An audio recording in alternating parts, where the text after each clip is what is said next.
오늘 저는 하나님 말씀의 제목은 가르치고 울어주는 멘토입니다. 가르치고 울어주는 멘토.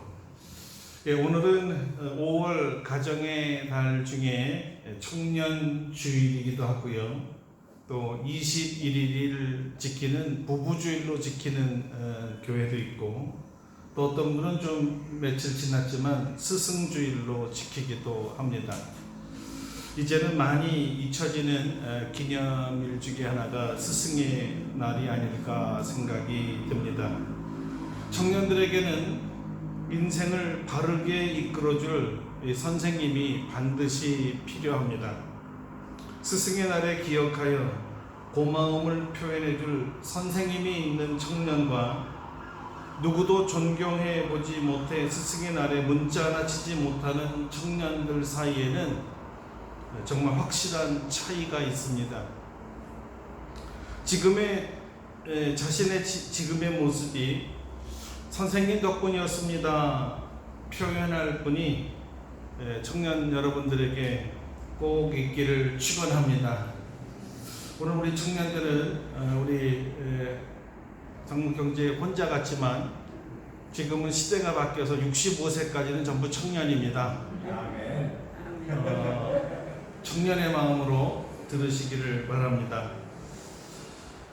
그냥 단순한 지식이나 정보의 전달이 아니라 청년의 마음을 쏟아놓을 수 있고, 청년들이 위로받고 때로는 친구처럼 자신의 속마음과 비밀을 털어놓을 수도 있고, 불안한 미래에 대해서 상담할 수 있는, 그리고 때로는 사랑과 희생으로 자신의 인격과 성품을 예수님 닮게 해주는 선생님이 반드시 여러분들에 있기를 축원합니다. 이 말씀을 통해 청년들에게 심령의 부흥이 일어나 하나님께 귀하게 쓰이는 그릇이 되도록 우리 부모님들도 청년들에 대해서 관심을 가지고 기도해 주시기를 바랍니다. 히브리 말에 마시베르라는 말이 있습니다. 위기라는 뜻입니다. 이 위기라는 이 말은 어디서부터 생겼냐면, 산모가 출산하는 출산대, 보통 이제 긴 장의자를 말하는데, 이 부모가 아기를 생산했을 때 그 위기 상황, 자신이 죽을지도 모르는 위기 상황을 얘기하는 것이고요.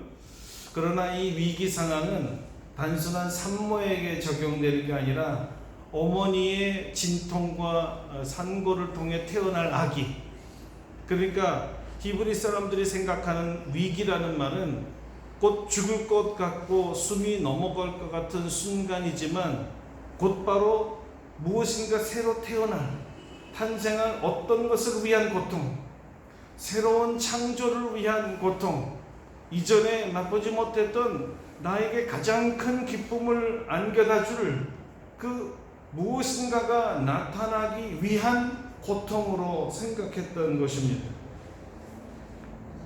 그러니까 이 위기라는 말은 생명을 위한 고통으로 이해되었고, 발전을 위한 몸부림으로 이해되었습니다. 우리 인생의 위기는 삶의 위협이 주는 진땀들과 새 역사 창조의 기쁨의 눈물이 교차하는 자리입니다.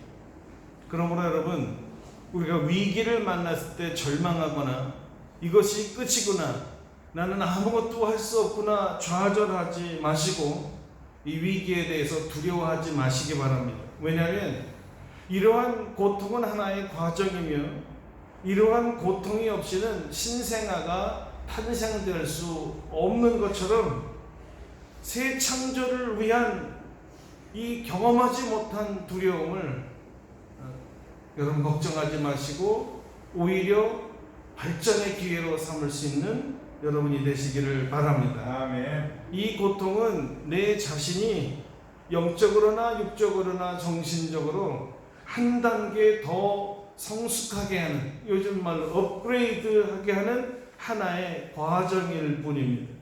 더 높고 더 넓고 더 깊고 더 풍성한 삶과 인격을 위해 우리 안에 내재해 있는 이 더러움들을 다 태워버리는 시간입니다. 그리고 오히려 나도 몰랐던 내 안에 있는 강한 능력들, 위기를 극복할 수 있는 강한 힘과 마음이 저장되어 있다는 것을 동시에 발견하는 시간이기도 합니다. 이 위기를 극복할 여러 방법이 있는데 그 중에 인생에서 이미 이 위기 극복을 수십 차례, 어떤 분들은 수백 차례 경험하고 이겨냈던 경험을 가진 분들, 우리 인생의 선배들의 또는 선생님의 충고를 듣는 일이 아주 중요합니다. 우리는 이런 분들을 소위 멘토라고 부르기도 합니다. 그러나 모두의 멘토가 아닌 나의 멘토, 나를 위한 멘토가 반드시 있어야 합니다. 자, 여러분 개인에게 이러한 멘토가 있습니까? 멘토는 현명하고 신뢰할 수 있는 상담자이기도 하고 나를 이끌어줄 수 있는 지도자이기도 하고 우리가 늘 얘기하듯이 선생님, 스승이기도 합니다. 그러나 이 멘토는 아버지가 되어주기도 하고 때로는 친구가 되어주기도 하고 때로는 나를 보살펴주는 보호자가 되기도 하고 지혜와 신뢰로 내 인생을 이끌어주는 지도자이기도 합니다. 오늘 저는 다윗의 일생에 가장 큰 영향력을 끼쳤던 다윗의 멘토와 다윗에 대해 증거하려고 합니다. 다윗이 인생의 위기를 맞이했을 때마다 찾아가서 배울 수 있고 기댈 수 있는 분이 있었습니다. 그분이 죽었을 때에는 그분의 가르침이 다 기억나고 자신의 행동의 기준이 되었고 사건을 해결해 주었던 그러한 분이시죠. 그런 정신적인 지주가 다름 아닌 사무엘 선지자였습니다. 저는 개인적으로 우리 청년 한 사람 한 사람이 여러분 인생에 개인적인 멘토가 있기를, 그러한 사무엘들이 있기를 진심으로 축원합니다. 본문에 보면 다윗이 새로운 위기 상황을 맞이하고 있음을 알 수 있습니다. 본문에 다윗이 도피하여라고 되어 있죠. 도대체 무슨 일 때문에 다윗이 도피하게 되었을까요? 다윗은 블레셋의 육척 장수 골리앗의 머리를 벤 이스라엘의 영웅이 된 이후로 사울의 질투에 시달려야 했습니다. 질투의 불이 질러지자 타오르는 장작에 기름을 뿌리는 격으로 그의 질투에 집권 찬탈의 위협감이 공상처럼 찾아왔고 이 다윗을 죽이지 않으면 안 된다는 이 강박감과 반드시 죽여야 되는 살심이 생겼던 것입니다.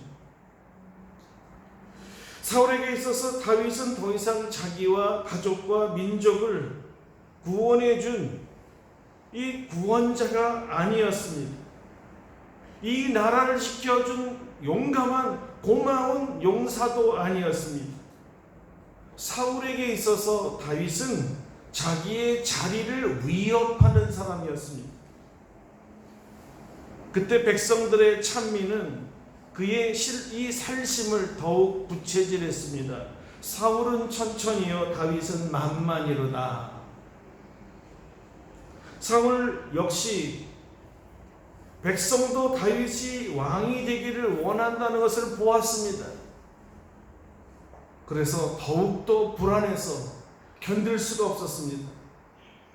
저놈을 죽여야 나와 내 아들 요나단이 그리고 후손들이 왕위를 이어받을 텐데 저것이 살아서 우리의 왕자와 궁궐을 차지하려고 하니 어떻게 하면 좋을까?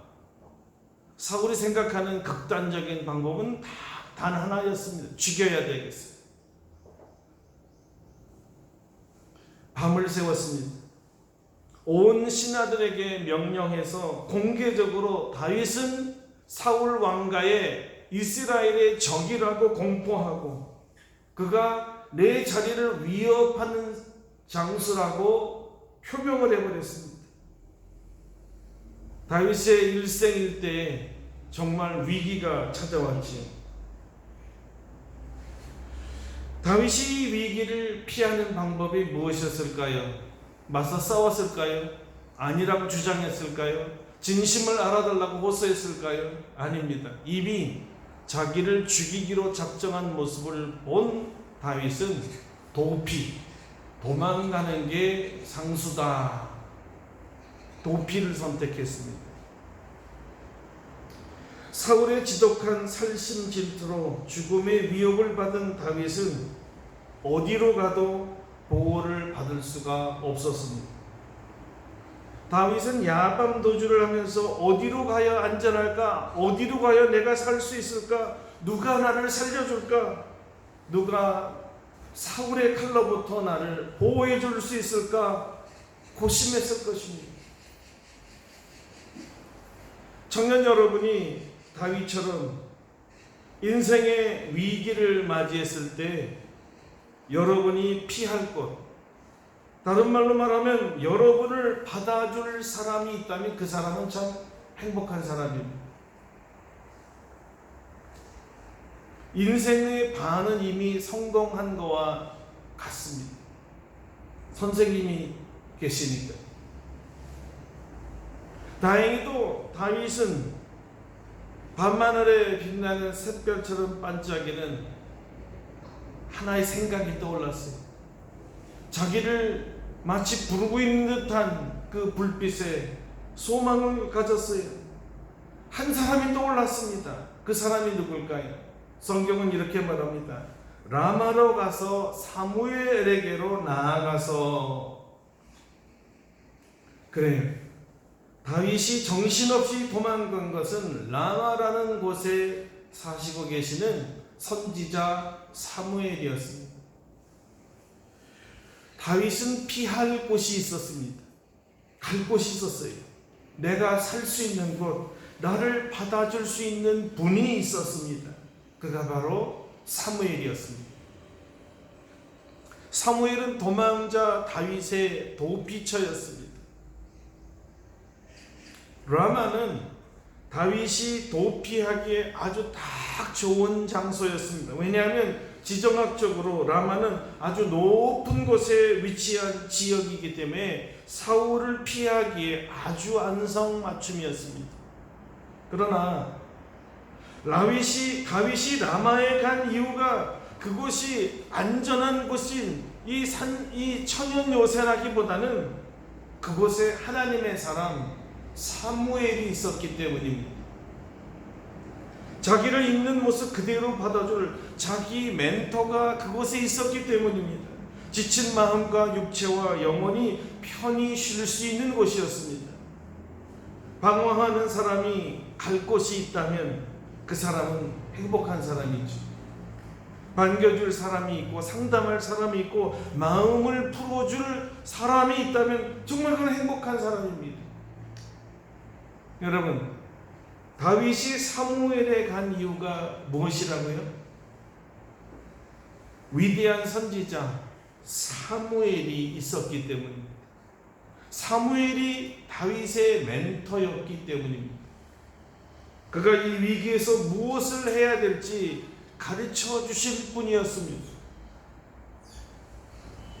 우리가 인생의 위기에서 여러분을 받아주시고 앞길을 제시해 줄 그런 멘토가 있습니까? 여러분이 있다면 정말 행복한 사람입니다.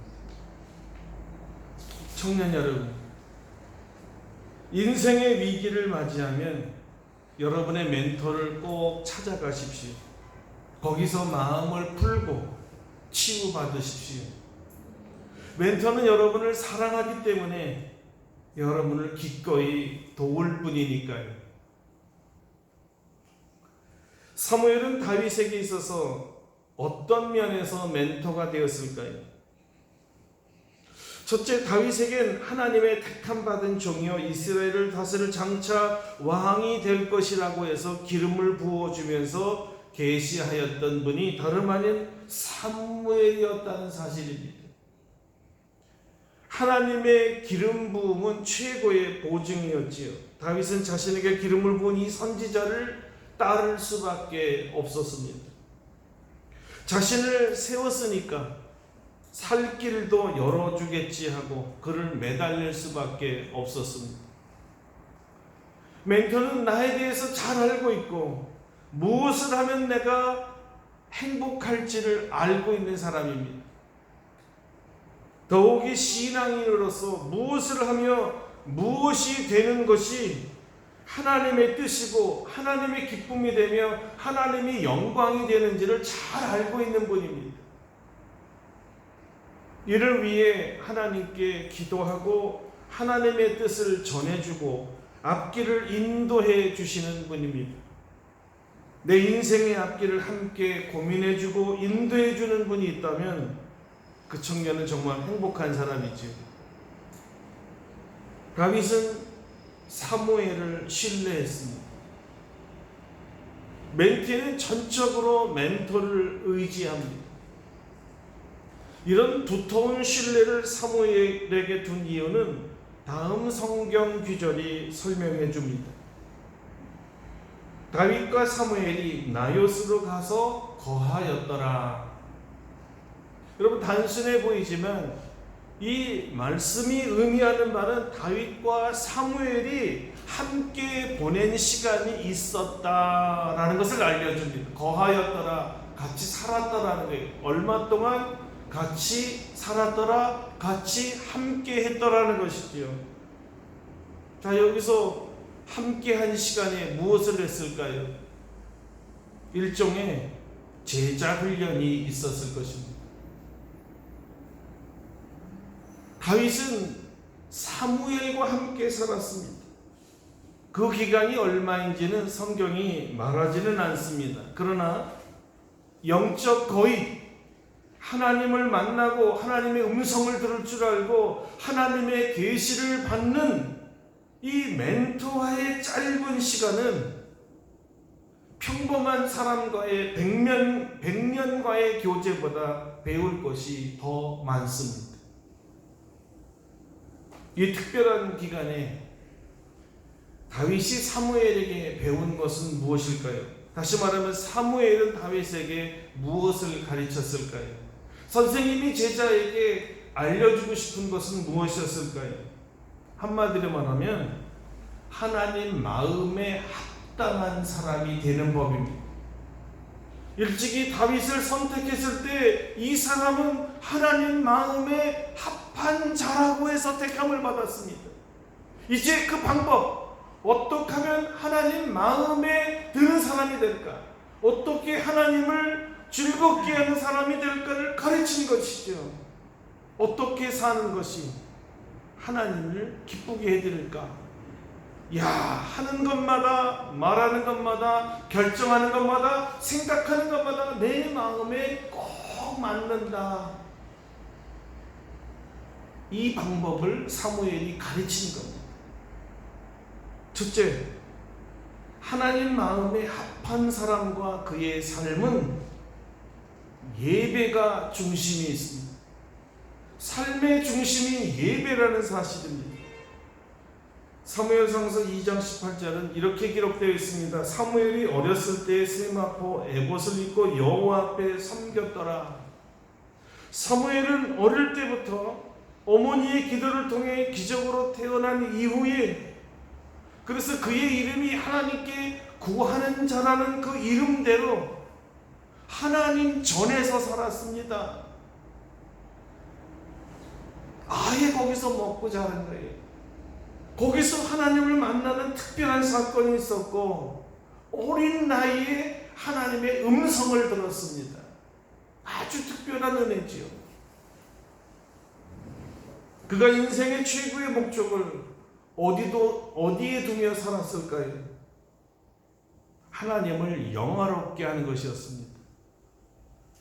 다시 말해 하나님이 가장 영광을 받으시는 일이 예배라는 사실을 아주 어린 시절부터 깨달은 사람이었습니다.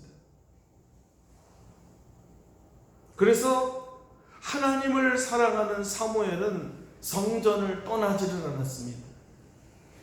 밤낮으로 성전에서 살았습니다. 하나님 음성을 들을 준비하며 살았습니다. 오늘 말씀하실까? 오늘도 말씀하실까? 이런 거죠. 하나님의 말씀이 그의 손을 떠나지가 않았습니다. 어릴 때부터의 특별한 경험이 평생의 삶의 기준이 되었고 지침이 되었습니다. 사무엘상 3장 3절 4절입니다. 하나님의 등불은 아직 꺼지지 아니하였으며 사무엘은 하나님의 궤에 있는 여호와의 전안에 누웠더니 여호와께서 사무엘을 부르시는지라. 이 하나님의 음성 듣고 순종하는 삶을 사무엘이 다윗에게 가르친 것입니다. 왜? 하나님 음성을 들은 뒤에도 순종하지 않은 사람이 있더라는 거예요. 순종이 하나님 마음에 합한 사람이 되는 길이었습니다. 여러분 다윗 한번 보세요. 왜 하나님은 목동 다윗을 하나님 마음에 합한 자, 내 마음에 맞는 자라고 불렀을까요? 다윗 없이 그의 삶의 중심이 예배에 있었기 때문입니다. 예배 중심의 삶을 사는 것이 하나님 마음에 든 거예요. 나중에 그는 시편에서 이렇게 고백하죠. 하루에 7번씩 주님을 찬양합니다. 하루 종일 하나님을 예배하는 삶을 살았다는 것이죠. 장소를 불문하고 상황을 떠나서 어떤 장소 어떤 상황에도 주님을 예배하며 주님을 찬양하는 삶을 살았던 것입니다. 누구에게 이 철학을 배웠을까요? 누구에게 이 신앙을 배웠을까요? 멘토 사무엘입니다. 그 선생의 그 제자라고 청출어람한 거예요. 오히려 다윗이 더 마음을 다하고 뜻을 다하고 성품을 다하여 하나님께 예배하는 삶을 살았기에 내 마음에 합한 자라는 칭찬을 받았던 것이죠. 그 다음에 이렇게 사무엘이 예배가 삶의 제일 우선순위가 되게 했던 이유가 무엇이었느냐? 말씀 듣고 순종하기라고 했습니다. 순종하는 사람이야말로 하나님 마음에 합한 사람이기 때문입니다. 사무엘은 이렇게 고백했습니다. 하나님의 음성을 들었을 때 그는 말씀하옵소서 주의 종이 듣겠나이다. 사무엘의 영성의 최고의 특징을 한마디로 말하면 순종입니다. 하나님 말씀 듣는 거, 음성 듣는 게 목적이 아니에요. 왜 듣느냐? 순종하기 위해서였습니다. 많은 분들이 50%에 끝납니다. 어떤 분은 아예 하나님의 음성 들어본 적도 없습니다. 그러니 순종은 없겠지요. 대부분의 사람은 음성 듣는 것만 사모합니다. 사무엘은 그렇게 가르치지 않았습니다. 순종하기 위해 듣거라. 순종이 제사보다 나으니라. 하나님 생각이 자기 생각이었던 듯이 살라는 것이었습니다. 다윗이 하나님 마음에 합한 자였던 이유가 무엇입니까? 하나님의 눈을 가지고 하나님의 생각으로 순종하는 것 아니었습니까? 신앙의 차별성은 얼마나 하나님의 말씀을 많이 알고 있느냐가 아닙니다. 얼마나 하나님 말씀에 순종하며 살았는가에 달려 있습니다. 하나님 말씀의 순종 누구에게 배웠습니까? 사무엘입니다. 이런 선생님이 계셨던 거예요. 순종하는 사람이 하나님 마음에 합한 사람이라고 가르쳐준 선생님이 계시는 분이 얼마나 행복한지 이제 아셨지요? 사무엘의 가르침은 한결같았습니다. 예배 중심의 삶, 말씀에 순종하는 삶, 그리고 가장 중요한 신앙, 오직 하나님 중심, 오로지 하나님 중심 신앙을 외쳤습니다. 철저하게 하나님 중심으로 살고 하나님 중심으로 생각하고 하나님 중심으로 행동하라. 사무엘상 12장 20절 하반부입니다. 오직 너희 마음을 다하여 여호와를 섬기라. 이것은 사실은 신명기 신앙이었고 성경 전체의 신앙이요, 하나님 중심 신앙을 말했던 것입니다. 이 신앙으로 민족을 위해 기도했습니다. 민족을 위해 기도하는 것을 쉬면 죄라고 가르쳤습니다. 다윗이 바로 이 신앙을 배운 것이에요. 그래서 왕이 되었을 때 국민의 어버이로서 백성을 사랑하고 나라를 사랑하는 왕이 끊임없이 백성들을 위해서 기도하였고 기도하는 쉬는 죄를 범하지 않았던 것입니다. 기도하는 왕이었지요. 배운 대로, 선생님께 배운 대로 산 제자였으니까. 다윗이 하나님 마음에 합당한 자로 칭찬받을 수 있었던 이유였지요. 청년 여러분, 여러분의 인생의 위기에 처했을 때 가장 먼저 할 지혜는 멘토를 찾아가는 일입니다. 멘토를 찾아가서 마음을 쏟아놓을 때 울분이 사라지고 바른 안목이 회복되고 새 힘을 공급받습니다. 위기 해결은 멘토를 통해서 해결될 수 있습니다. 가만히 마음에 품어두고 끙끙 앓으면서 해결될 때까지 마냥 기다리는 것은 지혜로운 결정이 아닙니다. 하나님은 우리에게 우리의 인생을 상담할 멘토를 주셨습니다. 멘토에게 가십시오. 멘토에게 여러분의 마음을 쏟아놓으십시오. 여러분 다윗을 보세요. 다윗이 도피하여 라마로 가서 사무엘에게로 나아가서 사울이 자기에게 행한 일을 다 고하였더라.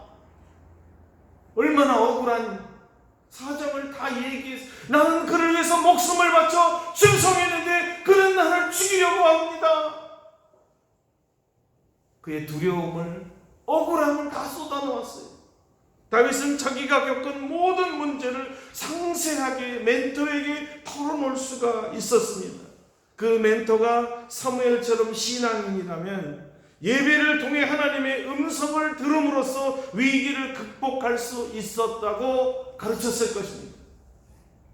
그가 신앙인이라면 들은 말씀의 순종함이 위기 극복의 길임을 가르쳤을 것입니다. 그가 신앙인이라면 하나님 중심으로 문제를 생각하고 기도로 그 답을 찾도록 가르쳤을 것입니다.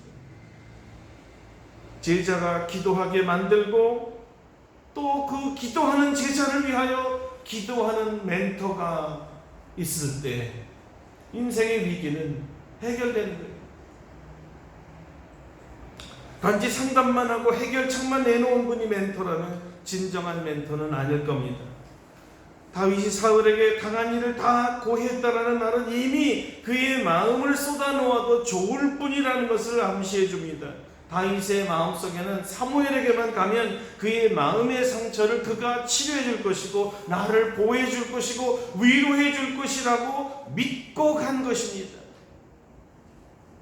자기를 받아주고 자기의 마음을 보일 어른이라는 뜻이 바로 멘토이거든요. 함께 아파하고 함께 격분하고 함께 땅을 쳐주고 함께 울어주는 분이 멘토입니다. 어쩌면 나보다도 내 위기 상황을 더 안타깝게 여기고 나보다도 더 슬프게 우는 분이지요. 어떤 날 한 청년이 새벽 2시에 뜬금없이 전화를 했습니다. 잠에서 제가 깨어서 전화를 받았습니다. 마음을 쏟아낼 상대, 무엇이라도 말해도 친절과 인내로 받아줄 상대. 왜 이렇게 밤에 전화질이야? 야단치는 게 아니라 함께 울어줄 상대를 찾았던 것이지요. 괜찮니? 많이 힘들지? 얼마나 아프니? 자네가 뭐라 그래도 난 자네를 믿네. 난 자네를 사랑해.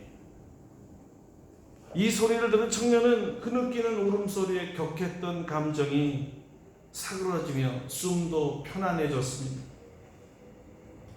상한 심령의 청년에게 해줄 말이 무엇이 있겠습니까? 아무 말이 소용이 없더래요. 제가 무엇이길래 그의 문제를 해결하겠습니까? 해결은 주님께서 해주실 뿐이고 종은 그저 상처받은 청년의 마음을 받아주는 것뿐이지. 듣고 함께 아파하는 일 위에 무엇을 할 수 있었겠습니까? 1시간 동안 울어대는 그 청년이었습니다. 그러나 마음이 통했는지 청년의 톤이 맑아지고 밝아졌습니다. 힘내. 그리고 언제든 전화해요. 이렇게 말하자 청년의 마지막 말은 이런 말이었습니다. 고맙습니다. 마음이 많이 가벼워졌습니다. 사랑합니다. 행복하고 성공하는 인생에는 훌륭한 멘토가 그 뒤에 있었습니다. 멘토가 있는 사람은 이만큼 행복한 사람입니다.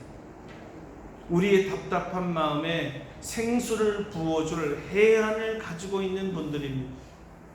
갈 길을 몰라 방황할 때 갈 길을 보여주시는 분입니다.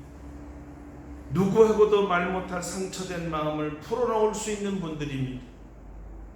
그들이 계시기에 위로와 치유를 받고 소망과 용기를 그리고 갱신과 재기를 다짐하게 되지. 여러분에게 멘토가 있기를 다시 한번 축원합니다. 인생이 훨씬 가볍고 즐거워질 겁니다. 또한 우리 인생을 더 가치 있고 더 풍성하고 또 풍성하게 인도해 주시고 우리가 잘 되기만을 기도해 주시는 이 멘토들에게 이미 스승의 날은 지났을지라도 감사하는 표현과 시간을 가질 수 있기를 축원합니다. 아멘. 함께 기도하겠습니다. 우리 한 1, 2분 동안 여러분의 멘토들을 기억하면서 감사의 기도를 드리고 고맙습니다. 축복의 기도를 다 같이 1분 동안 드리겠습니다.